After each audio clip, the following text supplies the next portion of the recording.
উম্মে মাবাদের কুড়েঘরের অলৌকিকতা ছিল রাসূল সাল্লাল্লাহু আলাইহি ওয়াসাল্লামের হিজরতের পথের এক ঐতিহাসিক ঘটনা, যেখানে তার তাঁবুতে থাকা দুর্বল ও দুধহীন একটি বকরি রাসূল সাল্লাল্লাহু আলাইহি ওয়াসাল্লামের বরকতে দুধে ভরে গিয়েছিল, যা উম্মে মাবাদ ও তার সঙ্গীদের ক্ষুধা নিবারণ করে এবং নবী সাল্লাল্লাহু আলাইহি ওয়াসাল্লামের মুজিজা ও বরকতের প্রমাণ দেয়। এই ঘটনা তার অতিথিপরায়ণতা ও নবীজির সাল্লাল্লাহু আলাইহি ওয়াসাল্লামের অলৌকিক ক্ষমতার এক উজ্জ্বল দৃষ্টান্ত, যা উম্মে মাবাদ পরবর্তীতে অত্যন্ত মুগ্ধতার সাথে বর্ণনা করেন। রাসূল সাল্লাল্লাহু আলাইহি ওয়াসাল্লাম মক্কা থেকে মদিনায় হিজরতের পথে কোবা অঞ্চলের খোজাহা গোত্রের অতিথিপরায়ণ ও সম্ভ্রান্ত নারী উম্মে মাবাদের তাঁবুর পাশ দিয়ে যাচ্ছিলেন।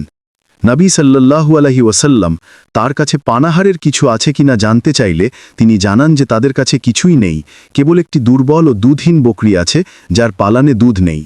রাসূল সাল্লাল্লাহু আলাইহি ওয়াসাল্লাম সেই বকরিটির পালানে হাত রেখে বিসমিল্লাহ বলে দোয়া করলেন।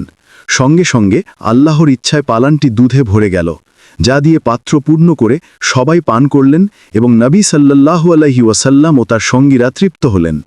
নবী সাল্লাল্লাহু আলাইহি ওয়াসাল্লামের বর্ণনা শুনে উম্মে মাবাদ তার অসাধারণ রূপ, চারিত্রিক মাধুর্য এবং এই অলৌকিক ঘটনাটি তার স্বামী আবু মাবাদকে বিস্তারিতভাবে বলেন, যা পরবর্তীতে সুপরিচিত হয়। এই ঘটনাটি প্রমাণ করে যে নবী সাল্লাল্লাহু আলাইহি ওয়াসাল্লামের আগমনের বরকতে প্রতিকূল পরিস্থিতিতেও কিভাবে আল্লাহ তার বান্দাদের সাহায্য করেন, এবং এটি ছিল হিজরতের পথের একটি গুরুত্বপূর্ণ মুজিজা।